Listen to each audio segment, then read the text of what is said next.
Govind Lal ji Maharaj versus state of Rajasthan, इसमें high court ने क्या कहा, सुप्रीम कोर्ट ने क्या कहा, right to manage the properties of the temple. अब देखिए मंदिर का भी इसमें एग्जांपल लिया गया है। Right to manage the properties of the temple is purely a secular matter and can not be regarded as a religious practice. Properties of temple, temple नहीं, टेम्पल का जो प्रॉपर्टी है, उसी प्रकार से आप बार बार कहना कि मुसलमानों का अधिकार में गैर मुसलमान कैसे आ रहा है, ये तर्क ही नहीं बनता है। आप ये आज से ये बात बोलने के लिए आप बंद कीजिए। सर 2013 में जो काम किए गए हैं उसमें मैं एक चीज जिक्र करना चाहता हूं। इलेक्शन आने वाला था, बहुत ही कम दिन बच गए थे, इलेक्शन कोड ऑफ कॉन्डक्ट लगने ही वाला था। हम सबको मालूम है अप्रैल और मई में चुनाव हुआ था।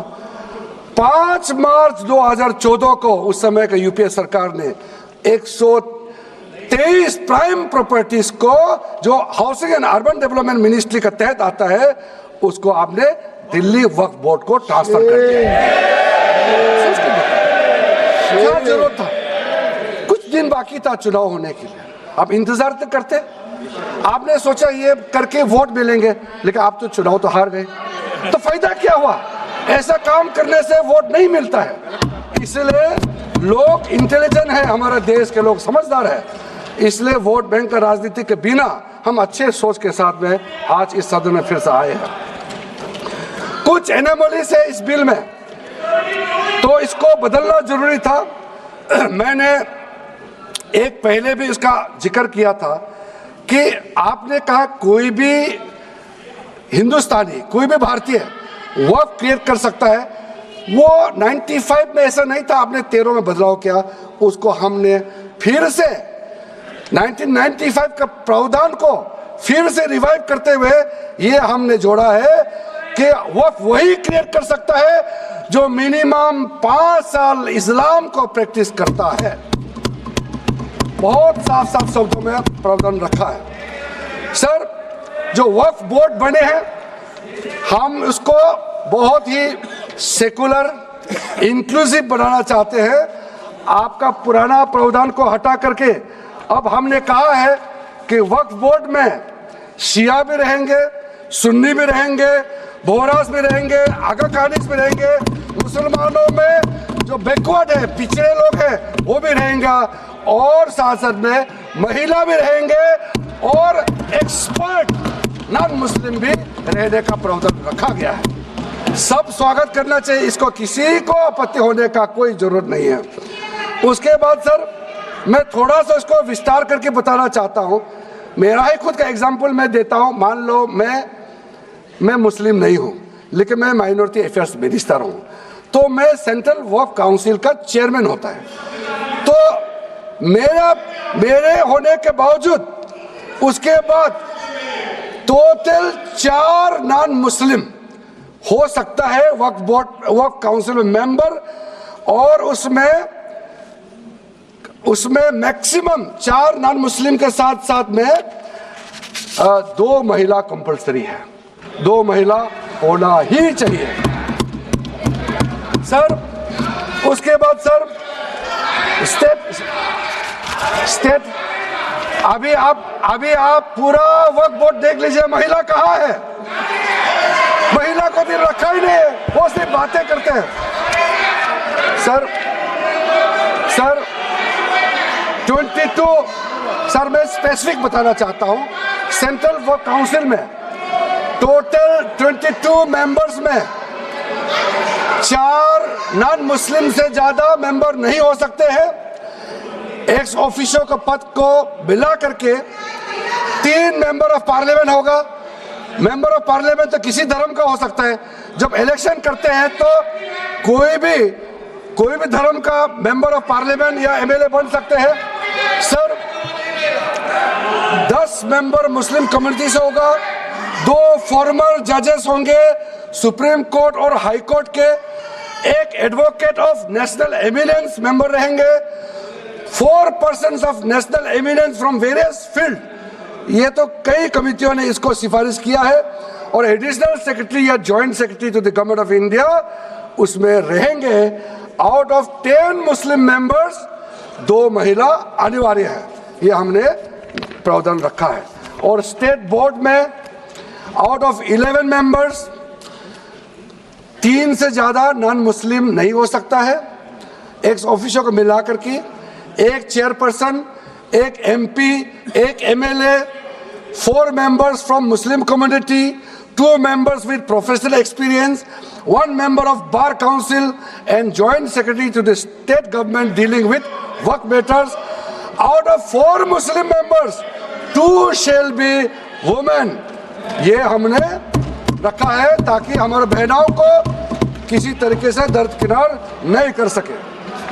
वक्फ एक्ट सर, हमने जो नया प्रावधान रखा है उसमें जितना भी जो आर्बिट्रेरी प्रोविजन जो जरूरी नहीं था उसको हमने सामान्य रूप से देश में और जितना कानून है उसको मिलाते हुए मुख्य रूप से ट्रांसपेरेंसी इन वर्क मैनेजमेंट, सर्वे को अपडेट करने के लिए जो पहले इनसफिशिएंट प्रोविजन था इसमें वक्फ लैंड रिकॉर्ड्स वगैरह में महिलाओं का इनहेरिटेंस राइट्स, बच्चों का राइट और साथ साथ में कई हजारों केसेस पेंडिंग है ट्राइब्यूनल और कोर्ट्स में, उसको सेटल करने के लिए जो आज लगभग 10,000 से भी ज्यादा केसेस जो पेंडिंग था और कुछ सालों के अंदर में 13 से 30,000 केसेस पेंडिंग हो चुके हैं, उसको सरलता से सुलह करने के लिए हमने रास्ता खोजा है। एक चीज बार बार आप लोग कहते हैं, हमारे पक्ष के लोग हो या उस साइड के पक्ष के लोग हो या जो सदन से बाहर है, वो एक वक्तव्य देते रहते हैं, मैं उसको सुधारना चाहता हूँ। ये कहते हैं कि हमारा देश में लैंड बैंक जो है वक्फ बोर्ड के पास 3rd लार्जेस्ट है। पहला रेलवे, इंडियन रेलवे, फिर इंडियन आर्मी मतलब इंडियन डिफेंस का, और फिर कहता है वक्फ बोर्ड के पास जमीन है। मैं उसको सुधारना चाहता हूँ। सर, आप भी तो ट्रेन में चलते हैं, हम लोग भी ट्रेन में चलते हैं, हजारों किलोमीटर ट्रेन का पटरी लगा हुआ है, स्टेशन बना हुआ है। वो ट्रेन का पटरी लगा हुआ है, वो रेलवे का प्रॉपर्टी थोड़ी है, ये तो देश का प्रॉपर्टी है, हम लोग सब चलते हैं उसमें। इसको आप कैसे लगा सकते हैं कि रेलवे के पास इतना है, वक्फ बोर्ड के पास इतना है? वो देश का प्रॉपर्टी है। हमारा डिफेंस के पास कहता है कि 2nd लार्जेस्ट है। डिफेंस के पास जो भी लैंड है, जहाँ ट्रेनिंग करता है, जहाँ वो रहता है, या बॉर्डर एरिया में जितना डिफेंस लैंड है वो देश का रक्षा के लिए है। उसको आप कैसे वक्फ प्रॉपर्टी के साथ आप तुलना कर सकते हैं? वक्फ प्रॉपर्टी प्राइवेट प्रॉपर्टी होता है सर। तो इसलिए दुनिया में सबसे ज्यादा वक्फ प्रॉपर्टी हिंदुस्तान में है। सिर्फ हमारा देश में ही नहीं, दुनिया का सबसे बड़ा और सबसे ज्यादा वक्फ प्रॉपर्टी हिंदुस्तान में है। तो फिर ये क्यों है 60 साल तक आप सरकार में रहे हैं, हमारे देश में मुसलमान इतना गरीब क्यों है? जब दुनिया का सबसे ज्यादा वक्फ प्रॉपर्टी हमारा देश में है, तो हमारा गरीब मुसलमानों का पढ़ाई के लिए, मेडिकल ट्रीटमेंट के लिए, स्किलिंग के लिए, इनकम जनरेशन के लिए क्यों काम नहीं हुआ आज तक? बताइए। ये दुनिया का सबसे बड़ा वक्फ प्रॉपर्टी अगर हिंदुस्तान में है, तो उस प्रॉपर्टी से गरीबों का उत्थान के लिए, लोगों का भला के लिए अगर ये सरकार नरेंद्र मोदी जी के नेतृत्व में गरीब मुसलमानों के लिए काम कर रहा है, तो इसमें आपत्ति क्यों होना चाहिए? आप लोग बताइए। इसलिए सर, इसको धर्म जाति से बाहर उतर करके सबको सीधा अपना दिल से पूछ करके आप सोच के देखिए कि आप जो लोग आज इस बिल को विरोध कर रहे हैं, आज 1 साल 2 साल नहीं, सदियों तक हमारा देश उसको याद रखेगा कौन इस बिल को समर्थन कर रहा है, कौन इस बिल को विरोध कर रहा है। आज चंद वोट के लिए, सत्ता के लिए हमारे मुसलमानों को आपने 70 साल से ज्यादा वोट बैंक बना करके गुमराह किया है। कितना और गुमराह करना चाहते हैं? अब हमारा देश में वोट बैंक का राजनीति नहीं चलेगा। इसलिए मैं कहना चाहता हूं, जब हमारा देश में इतना वक्त प्रॉपर्टी है, तो इसको हम बेकार में पड़ा रहने नहीं दिया जा सकता है। गरीब मुसलमानों के लिए, आम मुसलमानों के लिए इस्तेमाल करना ही पड़ेगा। उसके लिए आज का ये वक्फ संशोधन बिल जरूरत है। अध्यक्ष महोदय जी, हमारे अपने वामसी पोर्टल में, हमारे मंत्रालय के वामसी पोर्टल में हमने रिकॉर्ड देखा है। सचर कमेटी जो आपने बनाया है 2006 में, उन्होंने भी ये बारे में काफी डिटेल में जिक्र किया हुआ है। सर 2006 में 4.9 लाख वक्फ प्रॉपर्टी था और उसका इनकम कितना था मैं बता दूं आंकड़ा सर, आप कहेंगे 4.9 लाख वक्फ प्रॉपर्टी में टोटल इनकम था 163 करोड़। कौन खाते थे? 163 करोड़। और आपने 2013 में बदलाव करने के बाद आज इनकम कितना बढ़ा है वो भी मैं बता देता हूं। जरूर। हो गया 166 करोड़। 3 करोड़ बढ़ा है। कैसे मंजूर कर सकता है हम लोग इस महान सदन में बैठ करके? अगर इतना 10 सालों के बाद भी दुनिया का सबसे ज्यादा प्रॉपर्टी का टोटल इनकम जनरेशन 3 करोड़ बढ़ता है तो ये हम कभी मंजूर नहीं कर सकता अध्यक्ष महोदय। इसलिए उस समय कहा गया था, मैं अभी का नहीं बता रहा हूं, सचर कमेटी समय में भी कहा गया है कि अगर थोड़ा सा एफिशिएंटली मैनेज करता तो 12,000 करोड़ पर ईयर तो उसी समय जनरेट हो जाना चाहिए था नॉर्मल मार्केट रेट से। और 12,000 करोड़ अगर वो प्रॉपर्टी से रेवेन्यू जनरेशन करता है, कितना लाखों करोड़ों मुसलमानों को फायदा होगा, आप सोच के देखिए। इसलिए सर आप लोग भी, मैं अनुरोध करता हूं कि आप लोग भी वक्फ के बारे में जानना था, हमारा वामसी पोर्टल को क्लिक करके आप लोग देखिए। सर आज वो 4.9 लाख से बढ़ करके टोटल वक्फ प्रॉपर्टी बन गया है 8.72 लाख। हमारा देश में वक्फ प्रॉपर्टी बन गया है।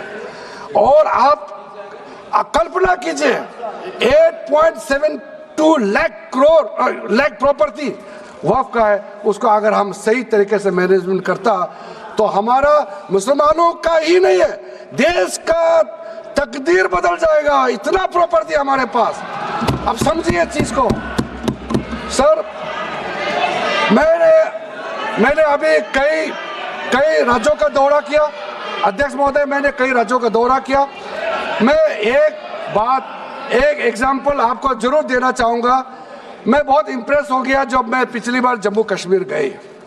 जम्मू कश्मीर में हमारा नई वहाँ वक्फ बोर्ड का चेयरपर्सन बनी और मैंने पूछा कि आप जब वक्फ बोर्ड का चेयरमैन बनी तो उस समय क्या हालत थी और आज क्या हालत है। उन्होंने बोला कि सर जब उन्होंने पदभार संभाली तो उसमें कोई इनकम का, कोई व्यवस्था का, रिकॉर्ड का ठीक ठाक कुछ भी नहीं था। और उन्होंने आने के बाद 40 करोड़ रेवेन्यू इनकम उन्होंने जनरेट करना शुरू किया, मुझे बताया। और उसके वजह से वहाँ काफ़ी अच्छा काम कर रहा। मैं हजरत बल श्राइन भी गए और वहाँ भी मरम्मत चल रहे हैं। इतना पुराना श्राइन है, दुनिया के लोग आते हैं, बहुत खूबसूरत से उसका सारा आसपास का ब्यूटिफिकेशन का काम भी चल रहा है। अगर अच्छा काम करेगा, रेवेन्यू बढ़ेगा तो सबका फायदा होगा सर। इसलिए सर आप लोग आज बिल को समर्थन करने के बाद मेरे ऑफिस में आइए। 1 साल के अंदर में इसका ट्रांसफॉर्मेशनल इम्पैक्ट क्या होता है मैं ही आप लोगों को बता दूंगा। सर वक्फ अमेंडमेंट जो बिल लाए हैं उसमें जेपीसी का कई रिकमेंडेशन है जिसको हमने समर्थन किया है और एक्सेप्ट किया हमने यहाँ इस बिल में लाया है। इसलिए बोलना कि जेपीसी का आपका कमेटी के बात को माना ही नहीं है, आपका कमेटी के बात नहीं सुना गया है, वो गलत बात है सर। अध्यक्ष महोदय जी, पार्लियामेंट्री कमेटी जब बनता है तो उसका एक अपना सैंक्टिटी होता है और उस कमेटी में खुले बहस हुए हैं। उसमें मैं अंदर जाना नहीं चाहता हूँ क्या हुआ है, लेकिन उनके बीच में कई ऐसे मुद्दे हैं जो हम लोग सरकार समझते हैं कि बहुत अच्छा सुझाव आया है, हमने उसको माना है। और कुछ छोटा अमेंडमेंट है जो बहुत ज़रूरी चीज़ है, वो अमेंडमेंट भी हम लेकर के आए हैं। इसके बाद जो पूरा ये सारा व्यवस्था देखने के बाद सबके मन में उम्मीद जागेगा। उम्मीद इसलिए जागेगा कि एक नए सवेरा आने वाला है, इसलिए नए एक्ट का नाम भी उम्मीद हो गया है। तो उम्मीद क्यों हुआ है सर, मैं आपको बताना चाहता हूँ। ये जो unified Waqf management, empowerment, efficiency and development, full form उम्मीद है, इसका रखने का पीछे कारण है सर। ये उम्मीद क्यों है? अब ये यूनिफाइड वक्फ मैनेजमेंट पूरा रजिस्ट्रेशन से लेकर के म्यूटेशन, इंक्रोचमेंट का विषय, सर्वे, कलेक्टर का रोल, सारा विषय को मिला करके मैनेजमेंट का पूरा सिस्टम को ही बदलने के लिए हमने काम शुरू किया है। उसके बाद एम्पावरमेंट, कैसा एम्पावरमेंट होने वाला है? मैंने पहले भी जिक्र किया, मुसलमानों में भी जो शियास हैं, सुन्नीस हैं, बोरास, आकाकानीस, पसमानदा मुस्लिम्स हैं जिसको बैकवर्ड माना जाता है, और विशेष करके महिलाएं और बच्चों के लिए जो हमने प्रावधान रखा है, तो ये मुसलमान का कम्युनिटी के अंदर में इतना जोरदार स्वागत हो रहा है। अध्यक्ष महोदय, यहाँ में कुछ मेंबर विरोध जरूर कर रहे हैं, लेकिन मैं कुछ मेंबर को मेरे घर में मैं न्योता देना चाहता हूँ, और जो मुस्लिम डेलीगेशन मेरे घर में आ रहे हैं, स्वागत कर रहे हैं इस बिल को, उसका भी नजारा आप लोग देख लीजिए। आपका सोच बदल जाएगा। आपको नहीं मालूम मुसलमानों में कितना भयंकर समर्थन कर रहा है इस बिल को लेकर के, आप लोग को मालूम ही नहीं है। करंट अंदर में गरीब मुसलमानों का तो संदेश बार बार आ रहा है कि जल्दी पास कीजिए इस बिल को। इसलिए आप लोग संदेह में मत रहिए। एफिशिएंसी को हमने बढ़ाने का काम किया है। टेक्नोलॉजी का उपयोग करते हुए सेंट्रलाइज डेटाबेस होगा, डिजिटल पोर्टल होगा, कोई छुप के अंधेरे रातों में वर्क क्रिएट नहीं कर सकता है। इसका पूरा रजिस्ट्रेशन का प्रावधान है, ट्रैकिंग होगा, निगरानी रखा जाएगा, कंप्लायंस का प्रावधान है, और जो मैनुअल हाथों से जो गलत होगा उसका भी करेक्शन करने का प्रावधान है। ब्यूरोक्रेटिक डिले होता है उसका भी समाधान हमने पूरा बिल में तरीका बना के रखा हुआ है। और आखिर में इसका ऑडिट प्रॉपर होना चाहिए, तो ऑडिट का भी प्रावधान हम लोग राज्य सरकार को ऊपर में छोड़ा है, क्योंकि आखिर तो सर ये सारा प्रॉपर्टी का अथॉरिटी राज्य सरकार का है। बोर्ड का अपॉइंटमेंट भी राज्य सरकार को करना है, केंद्र सरकार का कोई रोल नहीं है। लैंड स्टेट सब्जेक्ट है, सारा राज्य सरकार को ही करना है। इसलिए राज्य सरकारों को हम फुल अथॉरिटी देने के साथ साथ हमारा जो मंत्रालय है वो ऑनलाइन हमेशा जुड़ा रहेंगे कि जो जो वर्क प्रॉपर्टी क्रिएट किया गया है उसका स्टेटस है वामसी पोर्टल से मिला करके हम लगातार टच में रहेंगे। इसलिए कोई इसमें ये नहीं सोचना है कि सेंट्रल गवर्नमेंट कोई एक्स्ट्रा पावर हड़पने जा रहा है क्या, बिल्कुल सोचने का नहीं है। ये टोटली स्टेट गवर्नमेंट का अधीन है और राज्य सरकारें ही इसका निगरानी में आगे काम करना है। उसके बाद सर जो पर्पस के लिए वर्क क्रिएट किया जाता है, बेसिकली 3 पर्पस होता है, रिलीजियस, चैरिटेबल एंड पायस। उसका हो रहा है कि नहीं हो रहा है, और इनकम जनरेशन खास करके जो वेलफेयर काम है उसका हो रहा है कि नहीं हो रहा है, इसका भी इफेक्टिव गवर्नेंस का प्रावधान हमने रखा हुआ है। और साथ साथ सर मैं आपको इस उम्मीद के साथ साथ ये कहना चाहता हूं कि जो रिफॉर्म्स हमने जो लाए हैं और साथ साथ में जो प्रावधान कुछ बदलाव हमने आपको बहुत शॉर्ट में बताया, क्योंकि डिटेल में तो मैं रिप्लाई तो करूंगा ही। इसमें अगर आपको लगता है कि हमको अगर इनकम जनरेशन करने के लिए वर्क प्रॉपर्टी को बेहतर इस्तेमाल करने के लिए क्या करना चाहिए, जब हम इसका सबऑर्डिनेट लेजिस्लेशन के माध्यम से रूल्स बनाएंगे, आपका सुझाव हम खुले दिल से स्वागत करेंगे। क्योंकि आखिर तो प्रॉपर्टी देश का है, किसी का भी हो, उसको अगर अच्छा से चलाना है तो आप सुझाव देंगे तो हम तो पूरा वेलकम करेंगे उसमें। इसलिए आज मैं मेंबरों के साथ साथ जो कई दरगाह है, कई मस्जिद के इमाम है, कई लोग जो मुझे मिले, उन्होंने भी बहुत अच्छा सुझाव दिया है। उसको डिटेल में मैं यहाँ कहना नहीं चाहता हूँ, लेकिन हम रिकॉर्ड में रखा है। कई अच्छे अच्छे सुझाव हमारे पास आए हैं, वो भी हमने नोट करके रखा है। एक इम्पोर्टेंट पॉइंट को मैं अब आपके सामने भी रखना चाहता हूं। ये जो हमने एक डेफिनेशन में जो बदलाव लाया है, इस डेफिनेशन में बदलाव का सबसे बड़ा मतलब ये है कि मुसलमानों में भी जो वक्फ के अंदर में अपना प्रॉपर्टी, वक्फ प्रॉपर्टी इस वक्फ बोर्ड के प्रावधान से गवर्न करना चाहते हैं, मोस्ट वेलकम है। अगर वो ट्रस्ट के माध्यम से अपना प्रॉपर्टी का अलग तरीके से वक्फ करना, वो चलाना चाहता है, मैनेज करना चाहता है, उसके लिए भी छूट दिया गया है। तो इसमें जो आप लोग बार बार कहते हैं कि वक्फ बोर्ड में गैर मुसलमान कैसे आ रहा है, इसका मैं छोटा सा एग्जांपल देना चाहता हूं। अभी हम लोग किसी धर्म, किसी जाति का हिसाब से तो हम एमपी नहीं बने हैं, हम तो ऐसे सिटीजन होकर के एमपी बने हैं। तो अगर मेरा कॉन्स्टिट्यूंसी वाला हमको कहेंगे कि किरण रिजिजू मेरा यहाँ नहीं आ सकता है, हमारा धर्म और तुम्हारा धर्म अलग है, तो कैसे होगा? मैं तो एज ए एमपी, मेरे पास अथॉरिटी है, मैं जा सकता हूँ। उसी प्रकार से आपका ट्रस्ट है, ट्रस्ट को चलाता है चैरिटी कमिश्नर। तो ट्रस्ट वाला कैसे कहेंगे कि चैरिटी कमिश्नर मेरा जात का ही होना चाहिए? चैरिटी कमिश्नर तो गवर्नेंस को संभालने के लिए है, चलाता तो ट्रस्ट है।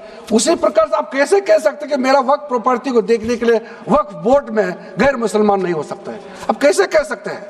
ये तर्क को आप थोड़ा गहराई से सोचिए, क्योंकि ये बार बार कहा गया है, मैं नाम नहीं लूंगा, वो बाद में तो बोलेंगे हमारे कुछ लोग हैं कि मुस्लिम का अफेयर्स में नॉन मुस्लिम क्यों आ रहा है। अरे ये धार्मिक व्यवस्था से कोई लेना देना नहीं है, मैं बार बार कह रहा हूं। इसलिए ये प्रॉपर्टी है, वक्फ प्रॉपर्टी है, आप लोग इसको समझिएगा।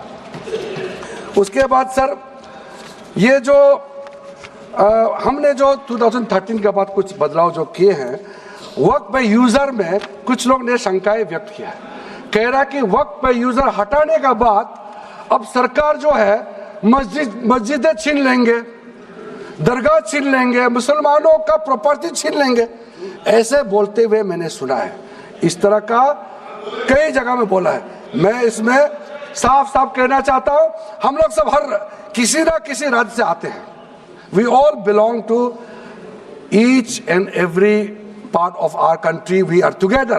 We may belong to different states and union territories. We are all Indian. ये अथॉरिटी राज्य सरकार को हमने कैसे दिया?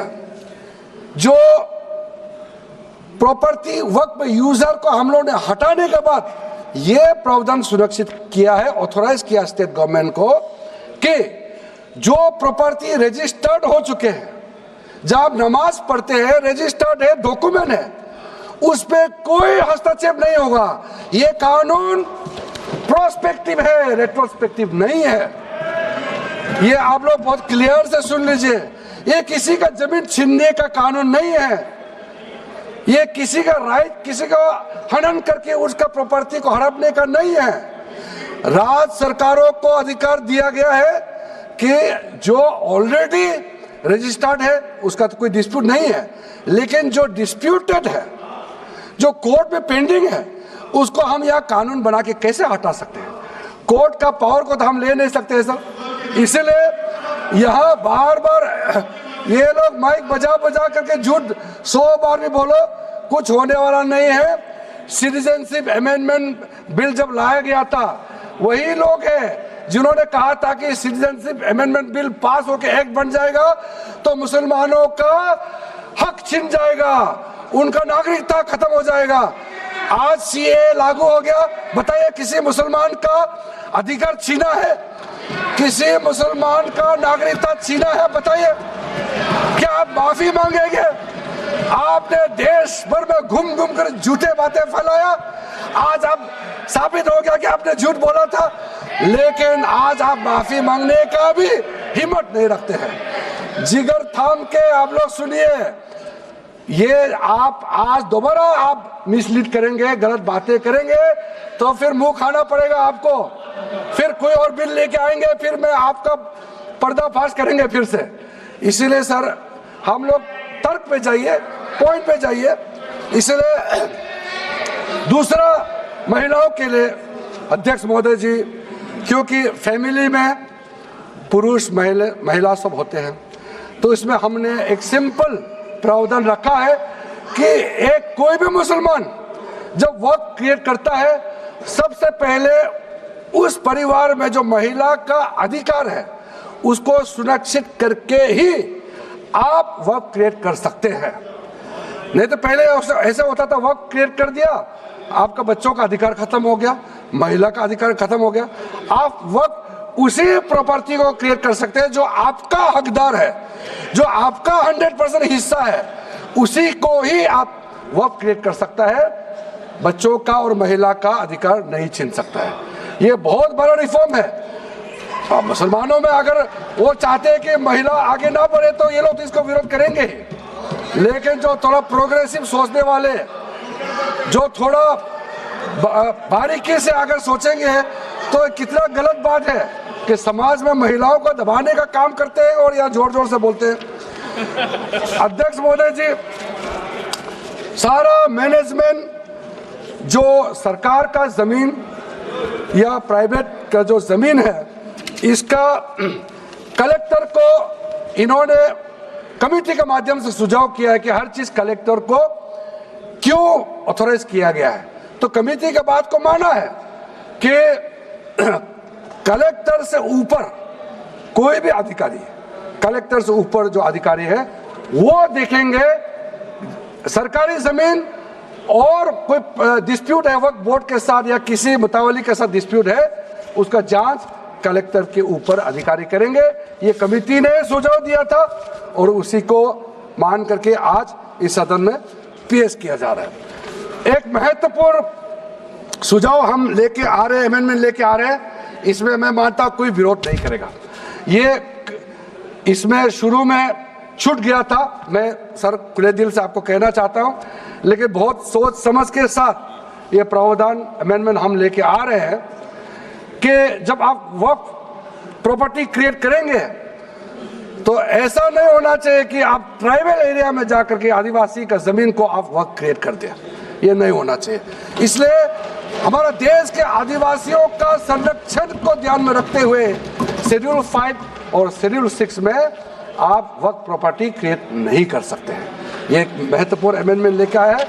डिटेल में अब आगे अध्यक्ष महोदय आपको मैं बताऊंगा। वक्फ ट्राइब्यूनल के बारे में सर मैं संक्षेप में, अभी फ्लोर खुलने वाले हैं, मैं आपके हाथ फ्लोर छोड़ने वाले हैं, तो मेरा जो वाइंड आपको आप ध्यान से सुन लीजिए। जो ट्राइब्यूनल है, ट्राइब्यूनल में 2 मेंबर का हमने प्रस्ताव रखा था, तो कमेटी ने कहा कि 2 मेंबर ठीक नहीं है, इसमें 3 मेंबर होना चाहिए। ये प्रस्ताव भी मंजूर किया गया है। तो वक्फ ट्राइब्यूनल में 3 मेंबर होगा फिक्स टेन्योर का साथ, और उसमें आज टोटल लिटिगेंस 14,417 केसेस है। आप सोच के देखिए, तो ट्राइब्यूनल में जल्दी जल्दी केस डिस्पोज हो, 3 मेंबर्स का ट्राइब्यूनल बनाया गया है। उसके बाद में उसका टेन्योर को फिक्स किया गया है। उसके बाद में जो एक बहुत स्ट्रिंजेंट प्रोविजन था, पहले ऑटोमेटिक अपील करने का राइट नहीं था, स्पेशल रिव्यू पिटीशन ही कर सकते थे ट्राइब्यूनल के ऑर्डर के बाद। तो आज हमने एक अच्छा सोच के साथ खुला मन से ये कहा है कि अब अगर आप वक्फ बोर्ड का निर्णय से खुश नहीं है, वक्फ ट्राइब्यूनल का निर्णय से खुश नहीं है, तो आप अदालत जा सकते हैं। ये रास्ता भी हमने खोल दिया है।